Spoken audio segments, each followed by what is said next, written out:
zones of the country. For the Northwest, it is Abu Zaria. For the Northeast, it's Federal Teaching Hospital Gombe. For the North Central, it's National Hospital Abuja. For the Northwest is University College Hospital Ibadan. For the Southeast, that's for the Southwest. For the Southeast is Enugu. And then for the South is Port Harcourt. Now, these 6 hospitals have the Cancer Health Fund domiciled in them. And this Cancer Health Fund is just for 3 cancers. One is breast cancer, the other one is prostate cancer, and the third one is cervix cancer. So because these were the 3 commonest cancers, according to the global statistics of 2020, these 3 cancers are currently being covered by the Cancer Health Fund. This is a laudable initiative of the federal government of Nigeria and the Federal Ministry of Health, currently domiciled at NICRAT, and I personally enroll patients with cervical cancer in Abuth, and these patients are benefiting from treatment. So the challenges we have now is even if they have money in their wallet, sometimes the radiotherapy machine is 1,000 kilometers away, especially with the breakdown of the one in Maiduguri, unfortunately. So yes, it's also domiciled in NICRAT, and we understand that with these policy documents, at least, we now have a pathway, we have a guide, we have a strategic plan on how to prevent this gynae cancers, and of course do research, because we know that policy is driven by outcomes of research, and eventually treatments will depend on this research.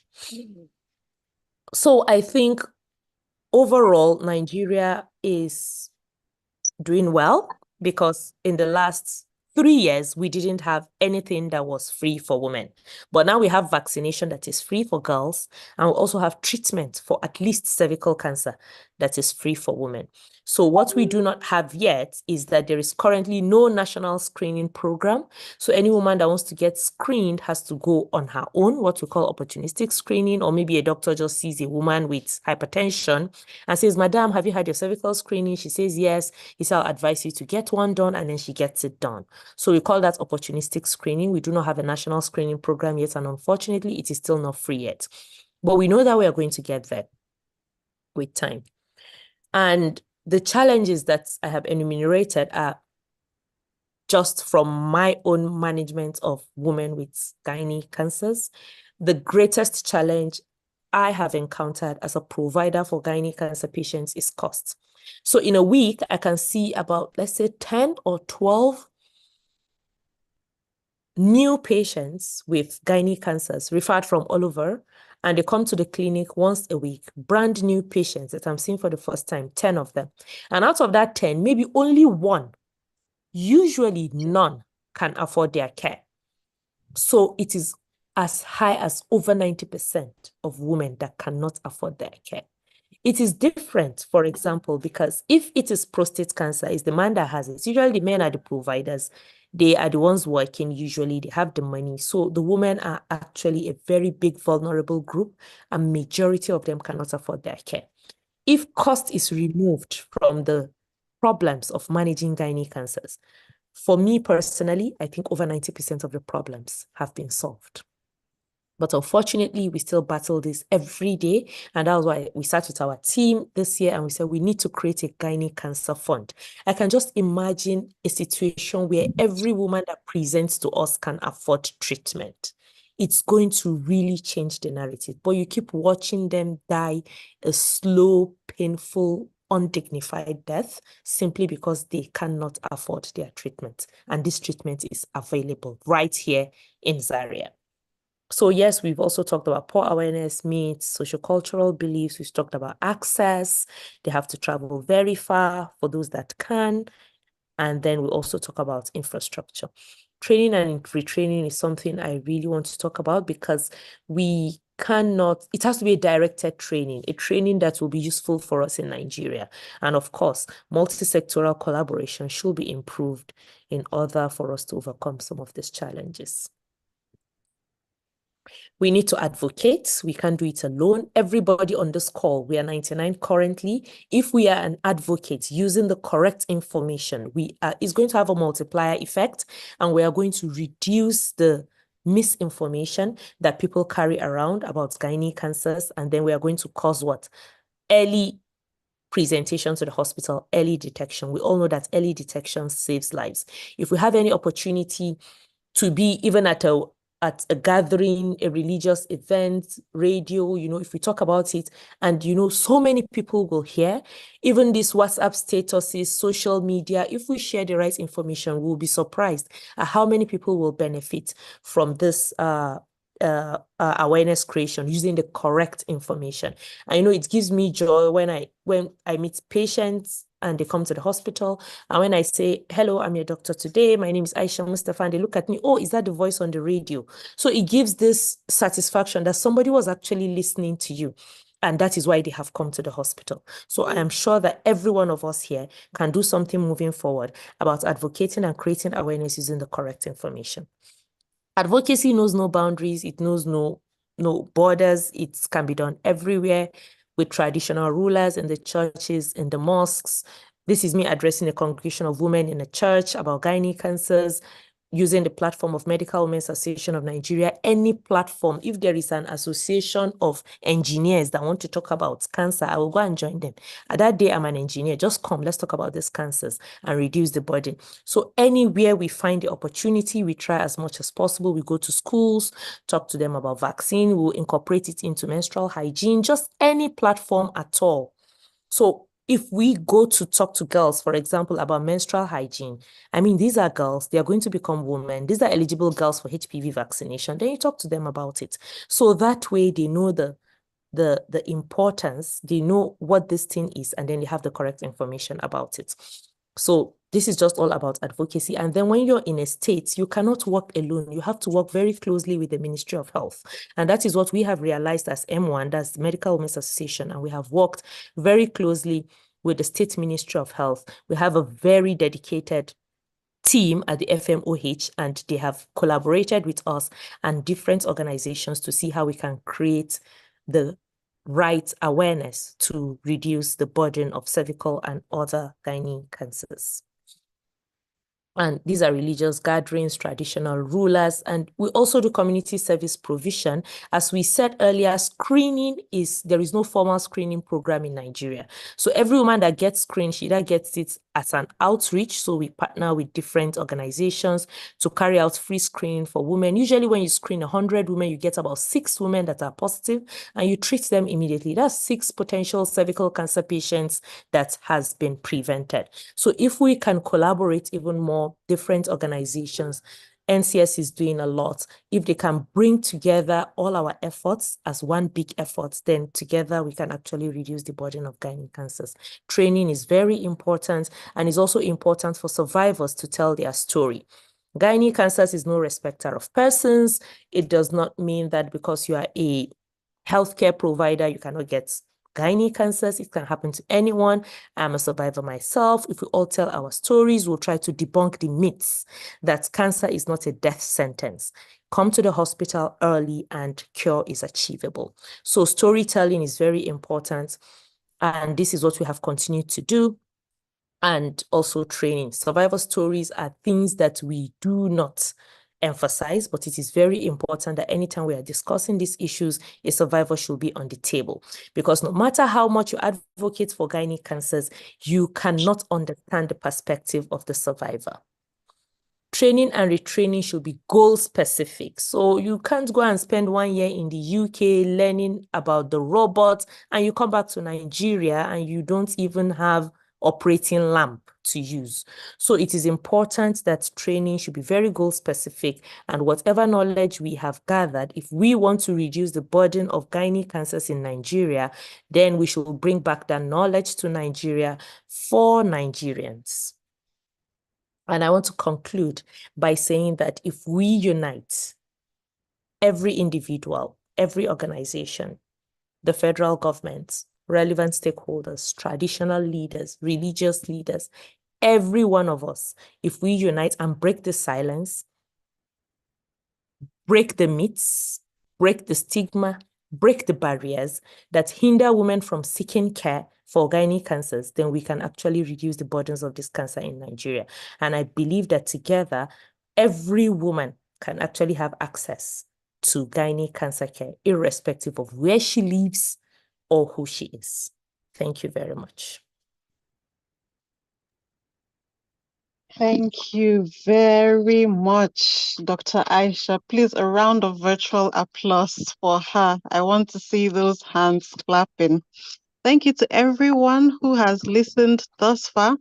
At the highest, we had a full house, 100 participants. I think if at all we dropped to 99, and everywhere was quiet. Thank you for catching and sustaining our attention. I also learned a lot. I was pleased to see a wide representation of society. We had doctors, we had non-doctors, we had women, and importantly, we had men.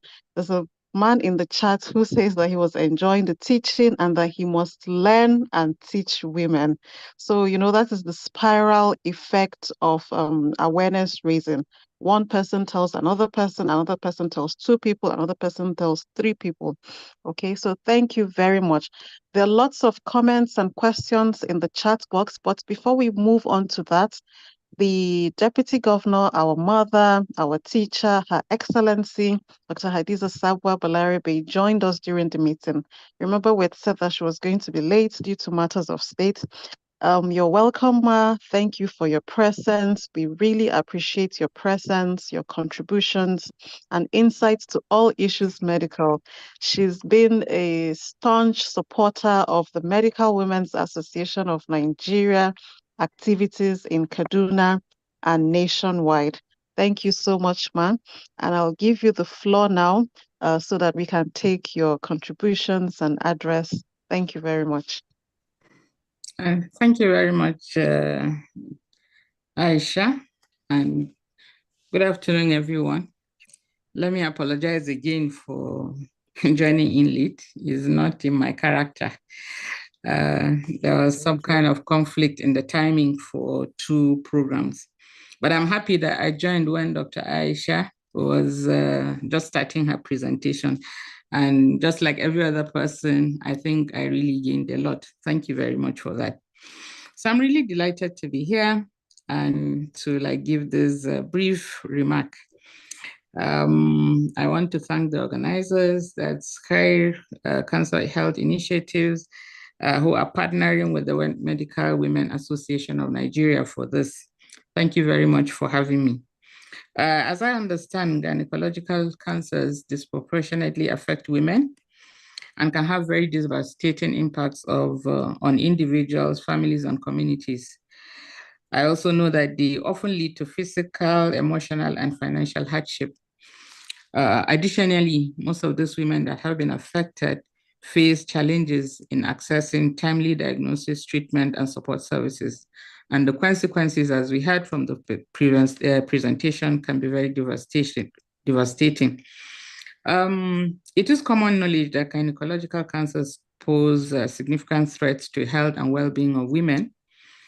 So I think for me, this awareness platform that has been created is very, very important. We need to improve prevention. We need to enhance accessibility to quality care. And so this series, I'm convinced, will play a very vital role in that regard. For us in Kaduna State, we recognize the gravity of this issue, and we have taken steps to actually address some of the issues under the leadership of His Excellency, Governor Ubasani. We are committed to actually promoting access to quality and affordable healthcare services across the state. But we have special attention for women and children under 5. And we're working tirelessly to ensure that all citizens have the opportunity to receive the care that they need. Now, you would have noticed quite recently, one of the key initiatives that we have laid emphasis on is the completion of the 300-bed specialist hospital in Millennium City. And this hospital is built to have an oncology center with specialization not only in cancer treatment, but also in research. So this is one state-of-the-art facility, mostly one of its kind in Nigeria. And inshallah, before the end of the year, we're hoping that we'll commission the hospital. We believe that by providing world-class cancer care, we also aim to drastically reduce medical tourism and ensure that Nigerians can receive the care that they need without having to travel outside the shores of this country. So even with that in place, I still believe that there's still so much to be done. From the presentation, if you listen carefully, you had when Dr. Aisha enumerated the challenges that are being faced in the management of gynecological cancers. So quite significantly, going forward on that, we need to improve access to affordable treatment. But we also need to ensure that we provide psychosocial support to women that have been affected. We also need to try as much as possible and gear up so that we can ensure that we reduce stigma. We must up our ante and actually deepen collaboration with government and non-governmental organizations to develop comprehensive strategies to combat all issues associated with cancers, but especially gynecological cancers.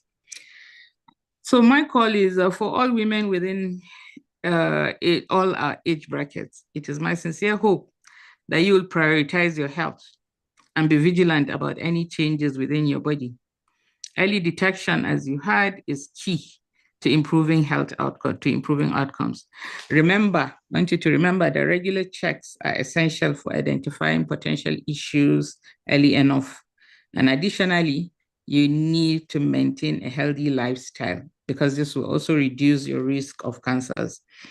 The Higher Cancer Health Initiative, the Medical Women Association, thank you very much for your unwavering commitment to this cause. Your tireless efforts to create platforms for open dialogue and knowledge sharing are truly commendable. And I hope that you'll continue to do this. I hear that this is the seventh in the series. I hope that we'll have so many more of such series so that we will get to as many people as possible with this information. To Dr. Aisha Mustafa, I want to thank you so very much for lending your expertise and experience to this important discourse. Thank you very much, Ma. Thank you. I have this firm belief that your presentation has actually enriched the understanding and awareness of all people who are in attendance. And I'm sure that they will carry your message forward. For everybody that has joined, thank you too. And I hope that you'll not just gain the knowledge here and just leave it in you, but that you'll continue to share it. Tell your neighbors, tell your sisters, tell your daughters, tell your friends, tell everybody, because we need to provide women with information that can help them take and make informed decisions about their health. So I want us to continue to work together so that we can create a future where women in Kaduna and Nigeria can live very healthy and fulfilling lives, free from the burden of any form of gynecological cancers. Thank you so, so much for having me here. And I apologize again for coming in late. Thank you so much. Let me just... All right. Thank you so much, Ma, for further insights. Can I go on, Ma? Yes, please. Okay. Thank you so much for giving us further insight into what the government is doing regarding cancer care, cancer research. We very much look forward to completion of the facility right here in Kaduna and contributing expertise and all that we know how to make Kaduna State improve in its care of cancer patients. Thank you very much, ma'am. Thank you. Also yes, ma'am. I'd like to just mention that we have some senior Medical Women Association of Nigerian members on the call also. Dr. Zainab Kwaru Mohammed Idris, who is the national president-elect of all medical women in Nigeria. She's scheduled to take office next year. Thank you so much. She's also worked so much behind the scenes to, put M1 Kaduna at the forefront of everything that has to do with the medical care, health care of women and children. We also have Dr. Fatima Zara Meremi on the call. Thank you so much, Ma, for gracing us with your presence. So I'll just go straight into the chat box and give a reel of what's there. There's a lot of comments, a lot of thank you for the presentations. I learned a lot. Excellent presentation. Thank you so much, everyone who has participated up till this time. There's a comment that says APHPN, which is the Association of Public Health Practitioners of Nigeria, is also doing advocacy and wants to be added to the list of partners. So, Dr. Aisha, please take note.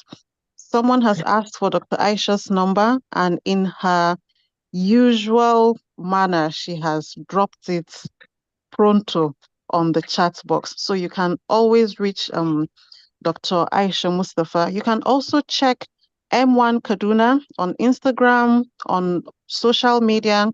We have X, we have LinkedIn, and then CARE, as I've said earlier, KCHI, CARE Cancer Health Initiative, is on LinkedIn and is on Twitter, now known as X. So if you're not getting Dr. Aisha on her phone, please reach out to these other platforms. You would surely get good direction. Thank you. So I'll go on to the first question. Dr. Aisha, how do you want to take the questions? Do you want me to read them out, or are you able to take them from there? I'll appreciate if you read them out and then I just respond to each. Thank you very much. So I'll take one at a time. Okay. We have the mother of a 12-year-old child who has cerebral palsy, and she wants to know the vaccine reactions in children who have CP and other special needs, because she was not told much about this. That's the first question. Okay. Thank you very much for the kind comments. Thank you, Ma, for your very kind words. And we are grateful for all the partnerships, and we look forward to even more collaborations to see that as a collective, we reduce the burden of gynae cancers in Nigeria. For the first question, the vaccine, as I said, is very safe. It has been described as the most safe vaccine that have ever been discovered.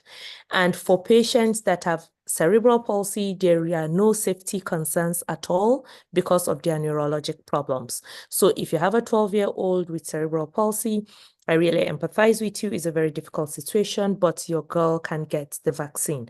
And it's important that we know that this vaccine is actually gender neutral. And the fact that Nigeria is vaccinating females does not mean it is for only girls. It's just because from a public health perspective, based on the number of doses that are available, Nigeria is commencing a female-only vaccination. But who knows, in the near future, when we have our resources expanded, then we can expand to make it a gender-neutral vaccination. Boys benefit, but currently in Nigeria, the free vaccine is for females only 9 to 14 years, irrespective of their comorbidities. I hope that answers it. Thank you. Okay. Thank you very much, Dr. Aisha. I'll also chip in my own question because it's related to that. I'd like to ask that, are vaccines still available as we speak? And by that, I mean, can we walk our girl children into any primary healthcare facility right now and get the vaccine? Very good question, Ma, and I really appreciate it because after the MAC campaign, which was the multi-age cohort campaign that lasted for 1 week in May to early June this year, many people thought that that was all. No. As we currently speak, okay, today is Saturday. By Monday at 8 a.m., if you walk into any primary healthcare center close to you, in any state of the federation, with a 9 to 14-year-old girl requesting for HPV vaccination, she will get her HPV vaccination. The vaccines are available. And in any case where there is OS, there are contacts that, in fact, any state, we have a group. Every state has a task force. Kaduna State has a task force, which we belong to. And if there is OS in any primary healthcare center, it will be dropped there. And there has not been OS for quite a while now. So the vaccines are available as we speak. Irrespective of where you're listening to us from in Nigeria, the entire 36 states and FCT, they are free and available for females 9 to 14 years. They are there. But from January 2025, If you walk in there with a 12-year-old girl, at that time, the vaccine will be routinized for just 9-year-olds. And that is why we are emphasizing that as many as 10 to 14-year-olds should go get vaccinated now before it will be routinized for only 9-year-olds. And the reason is still because of the shortages. I mean, if we have enough doses of the vaccines, then we're going to continue the multi-age cohorts campaign and even make it a gender neutral vaccination. But yes, it is available. Please, let's try next week. Thank you. Okay, thank you so much. So that means we should make hay while the sun shines. Absolutely. Yes, I'd also like to mention at this time, even though she mentioned it in passing, and it was a key point that I used to improve the awareness of the vaccine at that time. You know, many people said, "Oh, I've heard it's dangerous. I've heard it's this. It will cause my children to have this, this, and that." I said, "Look, um, I know Dr. Aisha. She's the chair of the medical women in Nigeria, and she's volunteered her daughter to be the first person to receive the vaccine in Kaduna State. If it were dangerous, would she have? You know, so that was very instrumental in getting people to accept the vaccine."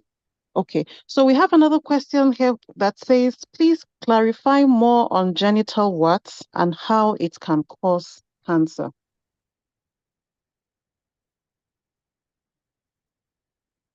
Thank you very much for that question. I specifically left genital warts out. In fact, I deleted the slide on genital warts just before I started presenting. Genital warts are not cancers, but they are very devastating. The picture I put up, I was actually scared that it will affect people negatively, and I had to take it down because they form very huge and ugly tumors affecting the self-esteem of a woman. They're very difficult to treat when they're huge, and they give long-lasting, lifelong disabilities. However, genital warts are not cancers.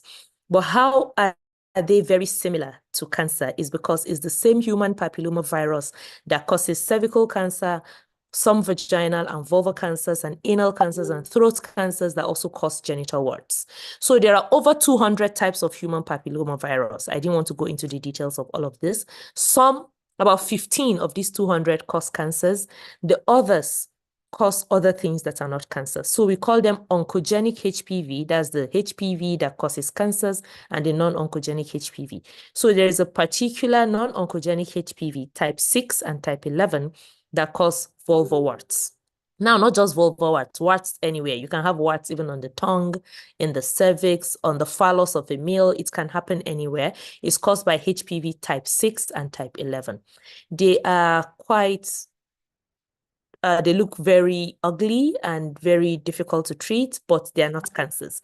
And sometimes they can actually have cancers underneath them.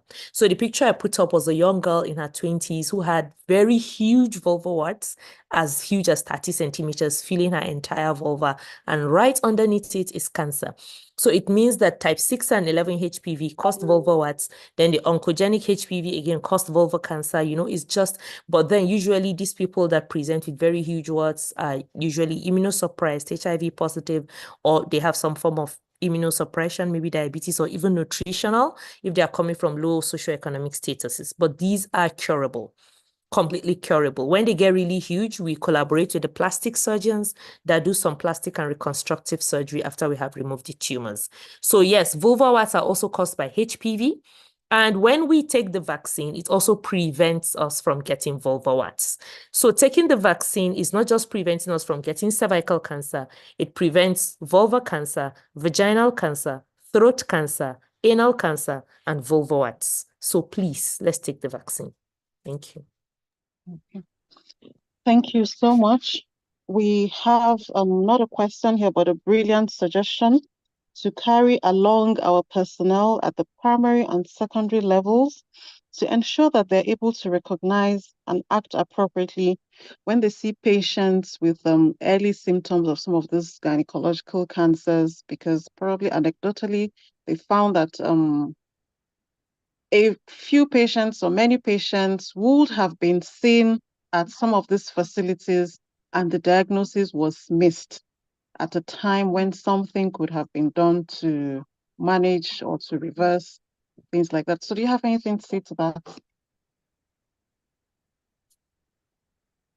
Absolutely. It's something that is quite worrisome and devastating, even for the providers.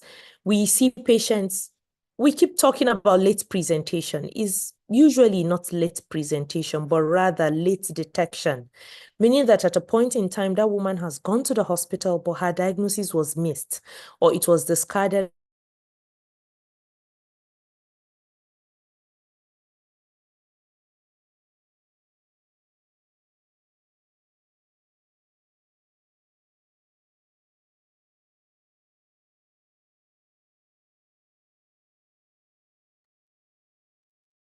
I think we overt both at that time. okay. Symptoms become really overt before they come. So there was a time we sat down and thought of changing our advocacy efforts, and we said, okay, let's now begin to create awareness amongst the doctors, amongst our colleagues, that please, if you see a woman 60 years bleeding, don't tell her to take, some of them will write Primolut for them. I don't know where they get that correlation. And then they leave the woman until the endometrial cancer is advanced. And then the woman comes with bloating. We give peptic ulcer disease medications. Meanwhile, she has ovarian cancer. So we kept, and maybe you see our colleagues treating HIV positive women. HIV positive has 9 times higher risk of coming down with cervical, vaginal, vulva, or throat cancers. They have higher risk of cancers, but then you keep treating a woman with HIV and providing her medications for HIV without sending her for screening. So this woman comes to us as stage 3 cervical cancer when she has spent the last 10 years of her life coming to the hospital to get medications for HIV, seeing a doctor almost every 3 months or 4 months, but nobody has referred her for screening. So I think, yes, at the periphery, at the primary level, every doctor needs to be trained and retrained. And that is why I'm emphasizing that knowledge is something we continue acquiring. And if we ourselves retrain ourselves, and then we're able to help this woman by detecting these things, by sending these women for screening. Most women in their 50s are hypertensive, going to the hospital for blood pressure checks. Some are diabetic, but the cardiologist or the doctor at the primary healthcare or general hospital seeing them is just focusing on the blood pressure. So today he gives lisinopril, he increases it tomorrow. He does not remember that the woman in front of him has a cervix, has probably acquired HPV 20 years ago, is probably having invasive cervical cancer. No screening, no form of awareness creation. So I think it's a whole big problem that we all need to sit together to see how we can collaborate to solve. And yes, very importantly, we need healthcare worker awareness creation, training, and retraining. Thank you. Thank you so much, Dr. Aisha. So our next question wants to know more on the strategies in place to implement universal health coverage and better funding of cancer care.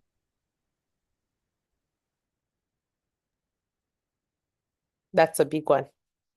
Yes, we keep talking about universal health coverage. I'm very happy that my teachers here, Her Excellency, Dr. Hadiza Sabwa Balaribe is here, Dr. Zainab Kwaru Muhammad Idris. These are seasoned public health physicians, and they gave a very beautiful lecture a couple of months ago about universal health coverage and how it can help us with healthcare inequities. But to be very honest, I think if everything we say about universal health coverage is implemented, then we have probably solved the problems about healthcare and gynae cancers in Nigeria. But yes, it's a beautiful platform, is a beautiful strategy, but implementation, if you ask me, is still very infantile. And I do hope that moving forward, it will become very realistic and something we can actually palpate at the grassroots level. Thank you. Thank you. There's a quick one there also. How many times are we supposed to vaccinate our girls? I think she wants to know, is it a single dose? Is it multiple doses? Yes. Yes. That's a very good question. It is a single dose. So initially, when these vaccines came out in 2006, they started with 3 doses. You know, research keeps going on, and then it was realized that immunogenicity and the effectiveness of the vaccine also was comparable among those that had 2 doses, similar to those that had 3 doses. So if girls got 2 doses, they couldn't get the third. They compared the immunogenicity and they found out that, yes, it was comparable. So they advocated for 2 doses. And as recently as December 2022, there was the SAGE recommendation by the World Health Organization that recommends a single dose as being equally effective as the 2 or 3 doses. And that was why Nigeria adopted a single dose vaccination. So 1 dose suffices. And the only instances where we advocate for more doses is if there is immunosuppression like HIV, but 1 dose advocates single dose 9 to 14-year-olds gives very excellent results. Single dose. Thank you. Thank you. That's enlightening information there. There's another question that asks if there's any WhatsApp group. Well, I want to assume that it's asking maybe a WhatsApp group for KCHI. I'll link it to the next question that says, how do we get updated on subsequent series of the foundation? There are answers in the chat box. First, the website, as I put up earlier, and is also in the chat box, www.kchi.org.ng. They also have a LinkedIn page. Once you type in, I tried it this morning, Hair Cancer Health Initiative, it comes up. The page is the first thing that you see.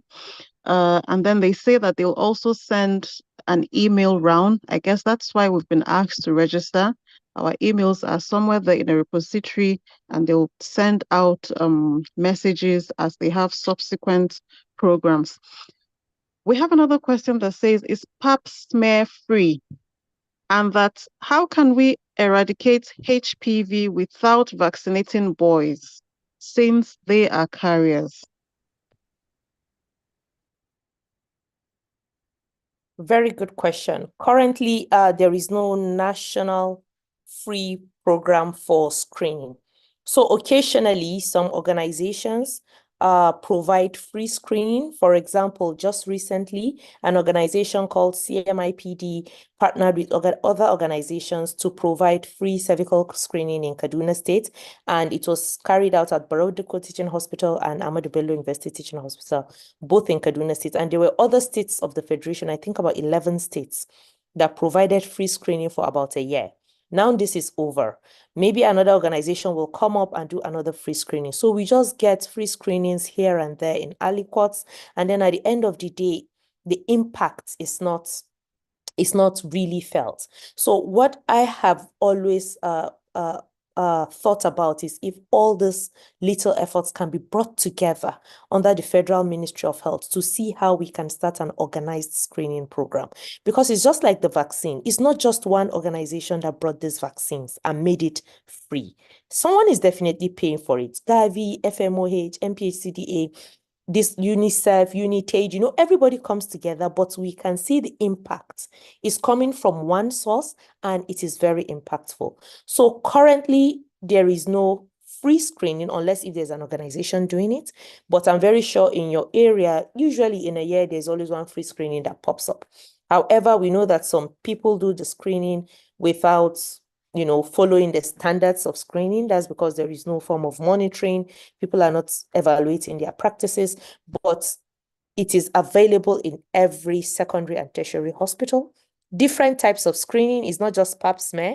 It's just that Pap smear is the commonest, but there are different forms of screening. They cost different amounts, and they have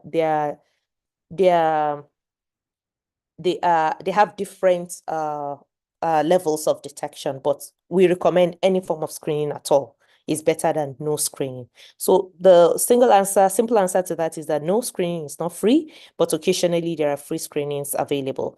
And the second part of the question was, sorry, please, can you take that again? How can we eradicate HPV without vaccinating? vaccinating? That's a very good question. Now, that's a very good question. Thank you very much, ma. Truly, it is best to vaccinate boys and girls. But if only girls are vaccinated, there is the concept of herd immunity. I don't know how to explain that, but vaccinating only girls will also reduce the prevalence of HPV in boys. Let's say, for example, only boys are vaccinated. It will reduce the prevalence of HPV in the entire community. It was like during the COVID vaccine. Even though not everybody got the COVID vaccine, but because lots of people in the community, that's the herd, got the vaccine, then there is this herd immunity. So yes, it is best to vaccinate boys and girls, but even vaccinating only girls will also reduce the prevalence of HPV in the boys because of what we call herd immunity. Thank you, but we are not there yet. I'm very sure if we have the resources, we will commence gender-neutral vaccination. Thank you. Okay, thank you. We have just 2 or 3 more questions, and then we'll round up to the discussion segment of the program. So someone says that she was treated for HPV in 2021. She was asked to come for screening this year to find out if there's no recurrence. Is there any for this year? I think that something is missing from the question, except if, well, maybe because I'm not a gynecologist, but I think there's something missing from the question. I think I understand the question. So Oh, okay. we treat for what HPV has caused. So for example, if a woman has HPV infection, there is no pill to swallow to treat the HPV. So, but what HPV causes, for example, those abnormal changes in the cervix that I outlined is what we actually treat for. So I think what the question is saying is she was treated for the complications of HPV, like maybe cervical pre-cancer, which is what we normally treat. And then she's asking if there is, maybe she had it as a free program and she's asking if there is another free one. So HPV in itself, the virus in itself is not what is treated. It is the complications that it causes that it is treated. Like I said, there is no pill for HPV. There is no treatment that we give to treat HPV, but we look for the changes because HPV in itself is asymptomatic, but it can cause changes that the eyes cannot see, but we use things to detect it, and then those changes can be treated. And in the process of treating those changes, the HPV can just disappear. Because as we said, even without treatment, it can sometimes disappear. So yes, if you've had treatment for abnormalities on the cervix caused by HPV, usually you'll have been given a duration of follow-up. Sometimes we give 1 year. Sometimes we give 3 years. You're supposed to return whether there is a free program or not to get checked. Please do not wait for a free program to be available. Currently, there is no free program within the limits of my knowledge. In Kaduna State, for example, I do not know of other states, but please go back to the hospital to get yourself checked, especially because you have had treatment. Thank you. Okay, thank you. The chat box keeps expanding and expanding and expanding. I just like how there's so much conversation generated by this 1 hour presentation that you've done. We'll try to see how many we can take. There's a suggestion here to please include NACHPN in your list of those doing advocacy. They're the ones creating awareness in the community and administering the HPV vaccine. I think that means National Association of Community Health Practitioners of Nigeria. Thank you so much for your efforts, NACHPN. Thank you. Our question here says, is the use of radiation to cure cancers at the early stages the best, or are there alternative methods to cure? Which are the best? Yeah. Is the use of radiation to cure cancers at the early stages the best, or are there alternative methods?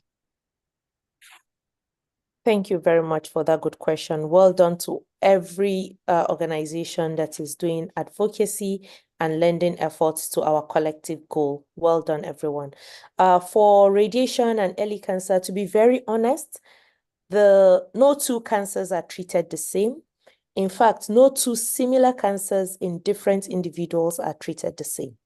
So if Lady A has cervical cancer and Lady B has cervical cancer, they could have different treatments. There is no similarity. It's not an ACT for malaria kind of thing. So if, for example, an early cancer is being recommended by the oncologist to have radiation therapy, there is a reason. If a late cancer is recommended for radiation therapy, there is a reason. There are lots of algorithms that even the oncologists are struggling to go through. And for every cancer patient in our institutions, we are expected to do what we call a multidisciplinary team meeting, meaning that I, as an individual, Aisha, I can't see a woman coming from, let's say, a local government with a cancer diagnosis, and I just start her on treatment. No, we discuss. So, I mean, Dr. Hanoti is on this call. She's a clinical and radiation oncologist. I'm a gynae oncologist. We also have urologists amongst us. We have general surgeons amongst us. We sit down and discuss this patient's care. So, cancer care is something that is very, very strict. It's not something for an individual to do. It's something that we take a collective decision in the patient's best interest, what the patient can actually tolerate, what she can afford, what is available in the hospital and nearby. So, for example, if a woman is supposed to have radiation therapy and the only place she can get it is Lagos and she doesn't have money to go to Lagos, we don't keep her aside and say, okay, you can't afford radiation, go home and die. No, we come back to the table and say, okay, since she can't afford radiation, let's go for the next best option. So it's actually a discussion back and forth. So it's not something where you just say, okay, the woman had stage 2 cervical cancer, so she must have this. It's not like that. So it's something we actually individualize the patients based on her diagnosis, the type of the cancer, that's the histotype of the cancer, the availability of treatment options, the affordability, her performance status. Can she withstand surgery? Or no, she can't withstand surgery. Let's do radiation. There are lots of factors that come in before we treat a cancer. So it is not a question that can be directly answered to say, would you prefer radiation for early stage or surgery for early stage? There is no single answer that can answer that. Thank you. Okay, thank you. There's this question that says, is the age limit for vaccine related to its effectiveness? Tied to that is another question that says, is there vaccine for those 35 years and above? And after that, we'll close it with Dr. Zainab Kwaro Mohammed Idris' question, which asks to expatiate on the federal government's initiative. So if you take this one first, I'll read out the other one later, and then we can close the discussion segment. So just to reread, is the age limit for vaccine related to its effectiveness? And is there a vaccine for those 35 years and above?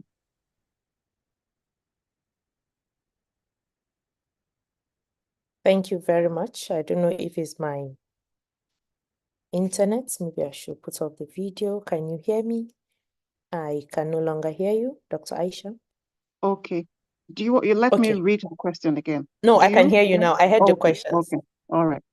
Thank you very much. Very good question. So yes, I was trying to rush through because of time factor, but I want us to understand that the age limit for the vaccine in Nigeria is 9 to 14 years. And the reason is because the vaccine works best at that age. So I know before the coming of HPV vaccine, we had lots of other vaccines. I mean, everyone on this call probably had BCG, we had hepatitis vaccine. Some of us had DPT. As we kept growing, we were hearing of Penta.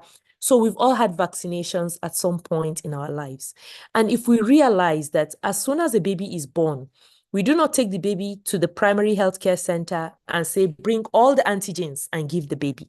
No, at birth, we will give some vaccines. We'll say, go and come back after 6 weeks, go and come back at 6 months, go and come back at 9 months. There is a reason why those vaccines are given at different ages. Now, the reasons could include effectiveness, lack of exposure, and other things. For example, there is a reason we give measles at 9 months. Why don't we give it at 1 month? So it is all about the vaccine and the age where it works best to prevent that particular disease from happening. Recently, there's the rotavirus that has its own specific age of administration. So same thing with the HPV vaccine. HPV vaccine is given from 9 years because that is the period where the child, the male or the female, will benefit the most. And the effectiveness is highest at that point in time. There is nothing that will happen to a 40-year-old woman, let me go very high, taking the HPV vaccine. But if a 9-year-old will get 97% protection, for example, a 40-year-old who has probably had lots of strains will probably get less than 5% protection. I'm just giving hypothetical figures. So it does not mean that there is no benefit after this age range. It simply means that that is the age range where the peak benefits can be obtained. And if we are talking about public health perspective, we are talking about scarce resources. We are talking about limited dosing. We do not want to use our scarce doses to be vaccinating 30-year-olds where we know that the effectiveness is very, very minimal. So we are diverting all our resources to where we'll get maximum effectiveness by giving it at that age group. So it doesn't mean that a 25-year-old cannot be vaccinated. So if, for example, I have the financial resources, I am well knowledgeable, I am 25, I know that I cannot get the free vaccine from the Federal Ministry of Health of Nigeria. I can go purchase my vaccine and administer. I, as a person, had my vaccine in my 30s. I know that the effectiveness is very minimal, but I still wanted it and I could afford it and I bought it. But then my daughter is 7 years. She's been disturbing me that why was her older sister vaccinated and not her? And I said, be patient, 2 more years, because that's the time when she will get the peak benefit. So if we go to developed countries, for example, in the US, even if one is 40 years and you've had something in your cervix, they'll still give you the vaccine. I mean, they have lots of it, of Gardasil 9 available. But elsewhere in the UK, they vaccinate up to 26 years. So that limit is not because we are targeting the girls and, all those myths that they don't want them to get pregnant, they want them to become sterile. Is science that is behind it. Is a lot of research that is behind it. And it's not that this vaccine cannot be given to older age groups. But as I said, in Nigeria, we have limited doses. So we are maximally utilizing the doses we have and directing it to the population that will mostly benefit. So that is the reason for the age that was decided. Thank you. I hope that explains it. Okay, thank you. So our last question says, please kindly expatiate on the federal government's initiative on the management of gynecological cancers and how people can get access to the services across the country. Thank you very much, Ma. So, like I said during the course of the presentation, the Cancer Health Fund is available. And for now, it covers only cervical cancer as a gynae cancer. The other cancers are breast and prostate.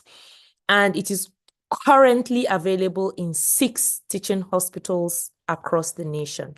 We know that this is not enough, and NICRAT is well aware that there is need to expand this to other cancers and to other hospitals. But for now, what is obtainable is that if there is a woman with a diagnosis of either breast or cervical cancer, or a man with a diagnosis of prostate cancer, the doctor seeing him can enroll him on Cancer Health Fund. So if the woman is in another hospital, for example, let's say Aminu Kano. Kano is close to Zaria, but Kano is not one of the hospitals that can currently enroll. The woman can be sent to Zaria. And we have this unity amongst ourselves. We have this group. If I want to talk to an oncologist today in Enugu, I can just do it. If I want to talk to somebody in where is very far, Bielsa, I can just do it because we have a group. And doctors that treat cancer are usually very passionate and empathetic about their patients. So we tend to help the patients navigate these things. So the woman can be sent to Zaria. Somebody will call me and I'll say, okay, let her come on Wednesday. I will see her. I will enroll her immediately onto Cancer Health Fund. And then there is a process. She gets approved by the MDT, that's the multidisciplinary team.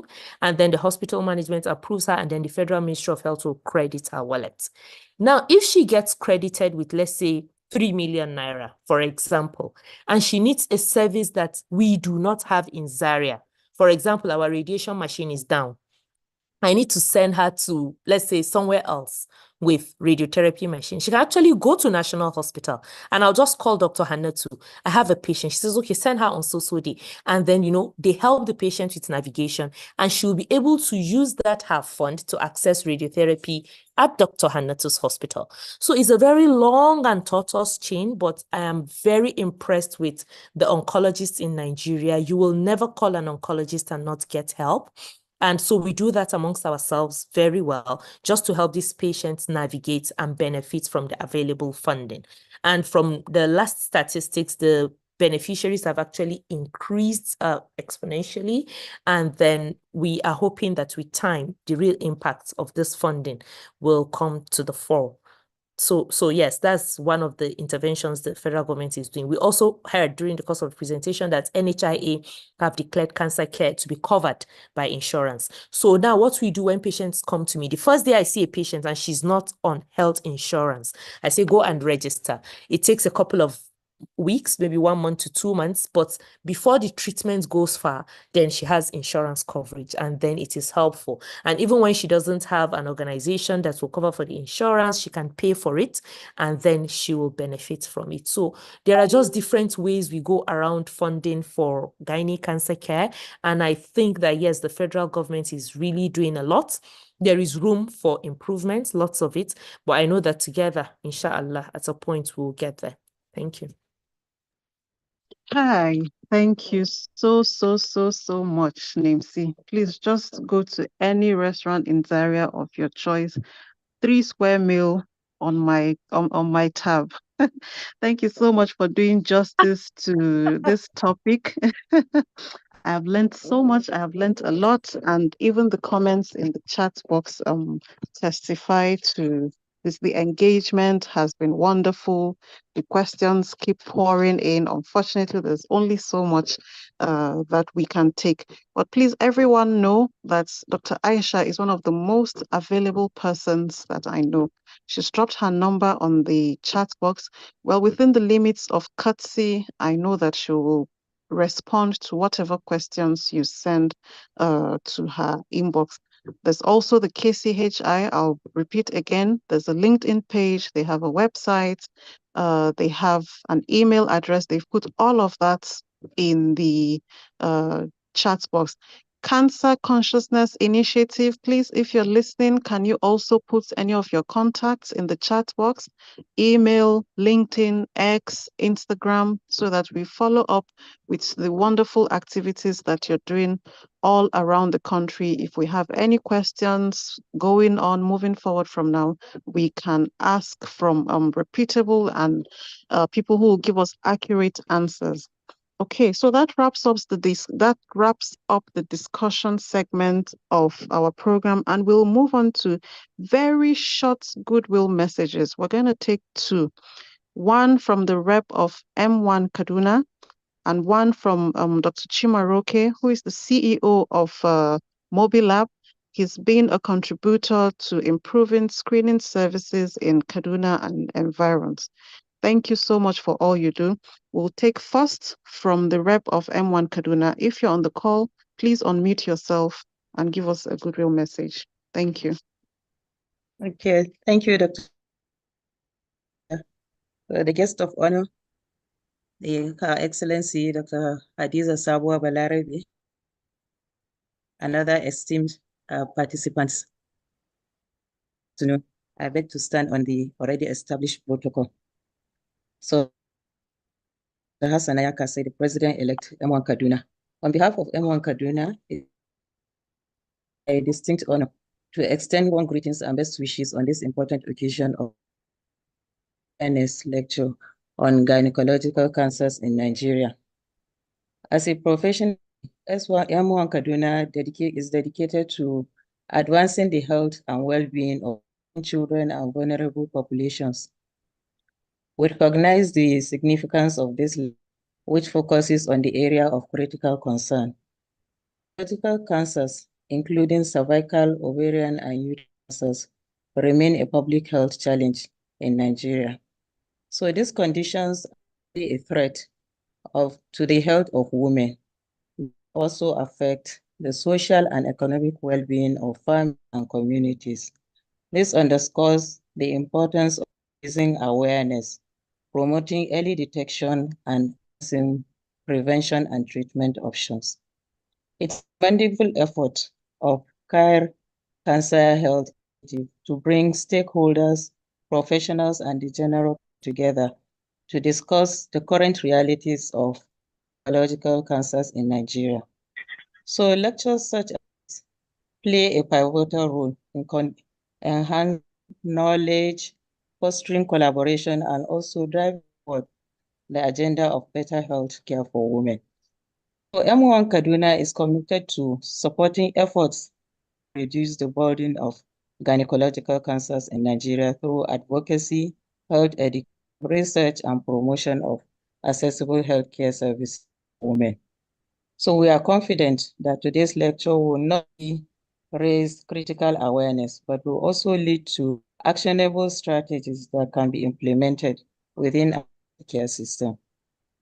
So we express our gratitude to the organizers of this event and our esteemed speaker, who is our amiable president, who has done justice to this lecture, and also all the attendees for their dedication to this important cause. Together, through collaboration, education, and action, we can take significant strides in combating gynecological cancers and improving health outcomes for Nigeria. Thank you. Thank you so much, President-elect M1 Kaduna, for those kind words. Dr. Chimaroke, CEO Mobilab, please, if you're on the call, kindly unmute yourself and we take your goodwill message.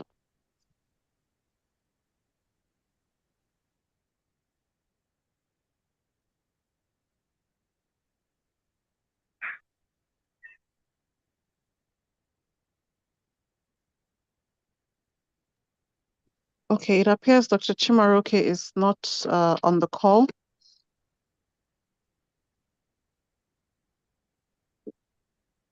It appears he's not on the call, and so we'll be moving on. Would like to take a vote of thanks, and for that, we'll be calling on Mr. Kazim Owolabi to give us a vote of thanks and wrap up the program. Thank you, Mr. Kazim. Over to you. Okay. Good day, everyone. We, on behalf of High Cancer Health Initiative, we would like to start our appreciation from our mother, our teacher, and our mentor. The special guest of honor for today, Her Excellency, the Deputy Governor of Kaduna State, Dr. Adisa Sabwa Balarabe, for gracing this occasion. We really appreciate you, Ma, for making this occasion a glamorous one. We also like to appreciate our guest speaker of today, for our caller and orator, because the presentation was very fascinating and educative. And that is Dr. Aisha Mustafa for a lovely presentation. We thank you for your presentation. Also, our facilitator for today for managing the time as well as the presentation of the whole program, Dr. Aishatu Abubakar Abdelatif. We thank you also, as well as other participants, including M1 Kaduna, as well as other participants. We really appreciate you for honoring our call, and we should come together to work towards achieving a better result, awareness in relation to the cancer and other activities from health. So thank you very much for your participation. Thank you.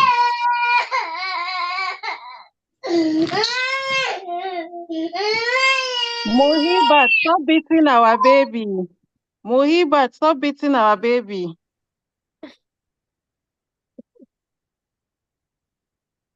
Please go on, sir. She's muted herself.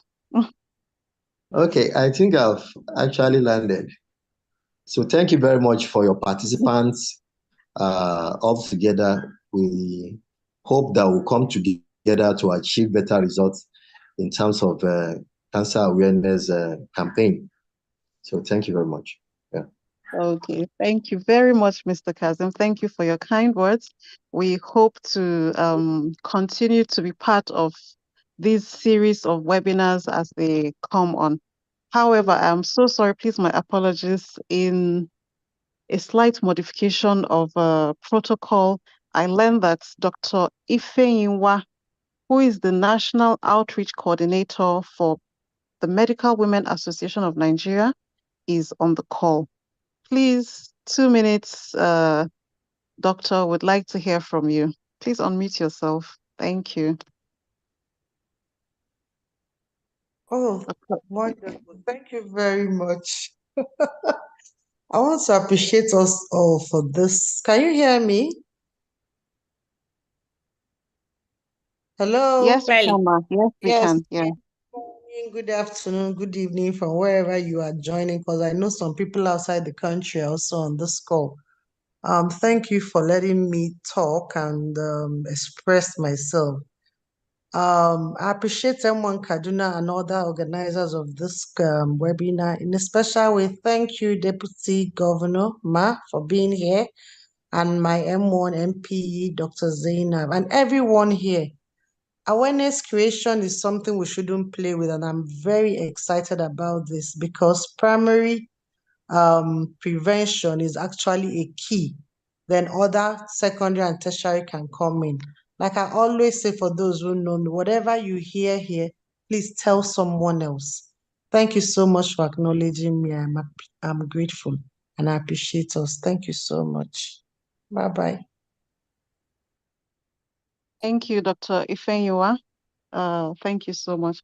Now we have a presentation of certificates, commendation. This is virtual. Well, but just to appreciate, those who have been with us, those who have contributed to our program today.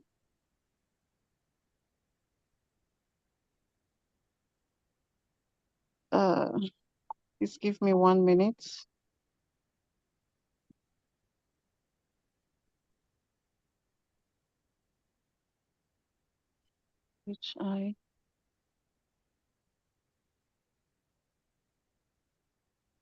So we want to appreciate Cancer Consciousness Initiative Nigeria. Thank you so much for collaborating with us.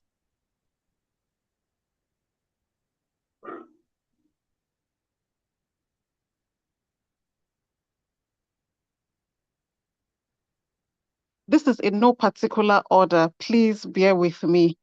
The perils of technical glitches. I had them in very good order, but this has all gone haywire. I'm so sorry. Some of it may breach protocol, but I'm so sorry. This is for Her Excellency, Dr. Hadiza Sabwa Balarabe. Thank you so much for your commitment, for your contributions, for everything that you have done for medicine, medical care in Kaduna State. Thank you. I'll Thank you. take Thank one you more. very much. Yes, ma. I'll take just one more. There are quite a number of them. Others will be sent virtually to the other participants. At this point, I'm just going to be doing tinini tanana and see what comes up. So we have Mr. Ezekiel Onasanya Abimbola. Thank you so much. Everyone who has participated, who has collaborated in this program is very much appreciated. Thank you very much. I learned a lot. I'm proud and happy to have been part of this program. We'll just we'll please put on our webcams now so that we can take a good group photograph, and then you can unmute and say your bye-byes, and then we go on. Thank you so much. Okay. So please start your videos. Hey, let me dress up before I start my own. You people don't want to know what I look like. Hey, Wahala, don't mind my bed in the background, though. Likewise. Hey, Wahala. So for Okay. CCI, sorry, I even sent a message on the chat box. For CCI, the links and contacts will soon be spread out, but I have sent my Okay. WhatsApp number for people that want to inquire about treatment or any other thing. Please kindly send WhatsApp messages or voice notes. Thank you. Okay. The calls can Thank be you so much. disruptive. Thank you, Doc. Thank you very much. Greeting from Thank Cameroon. you. Greetings. Oh, thanks so much. That Thank you you're so much, representing everyone. Liverpool. Thank Thank you, you. Dr. Thank you Thank very Aisha. Thank much. you. you, Your Excellency. Thank you. Thank you. Thank you, everyone. Yes. Have a nice Thank you, day. everyone. Thank you. Have a Bye. nice Thank time. you. Bye. Nice Our day. photo been taken. Bye. Thanks so Oh, much, ma. Good. Let me okay. take Thank you this, so ma. much. Thank you for Have a joining, ma. very wonderful afternoon. Thank you. Aja Zainab, Yes. kina nan ashe. Nana, Your Excellency, kina na kalau. Zainab, ma. Lafiya kalau wallahi. Aga ki a Maiduguri, da na raka ki ai. Yeah, welcome back. Allah, sorry. Wallahi. Thank you so much. Sanuma. Welcome back, Well ma. done. Thank you so Thank you much so for much. joining and Okay. staying to the end. All the Nagode. best. Thank Yeah. you. Sanuma. Okay. Yeah, she was here till the end. And Taisha, yeah, I was thank you. Allah. Agodi. Hey, Dr. Camera Ifeyinwa. Dr. Ify, how are you? Everybody, good evening. Dr. Aisha, that was awesome. Ma, well done, ma. Congratulations. Thank you so much, ma.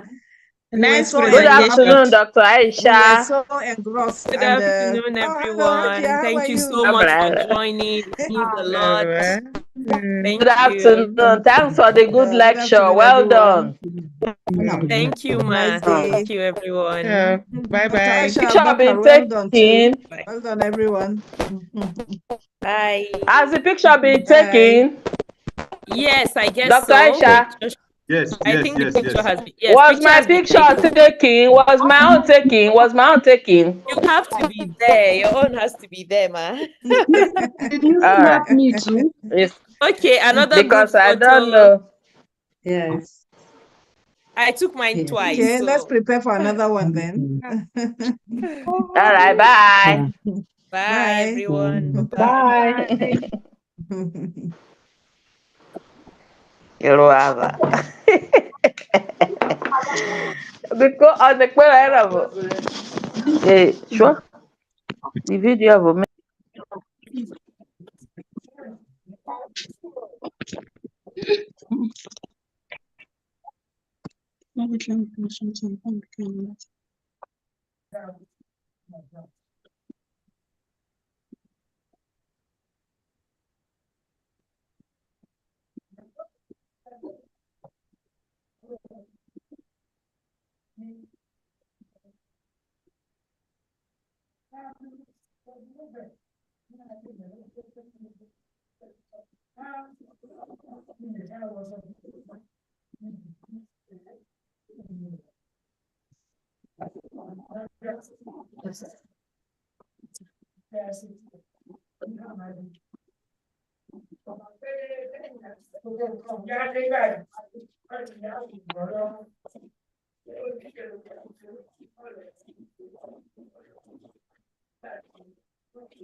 Thank you, everyone. Thank you.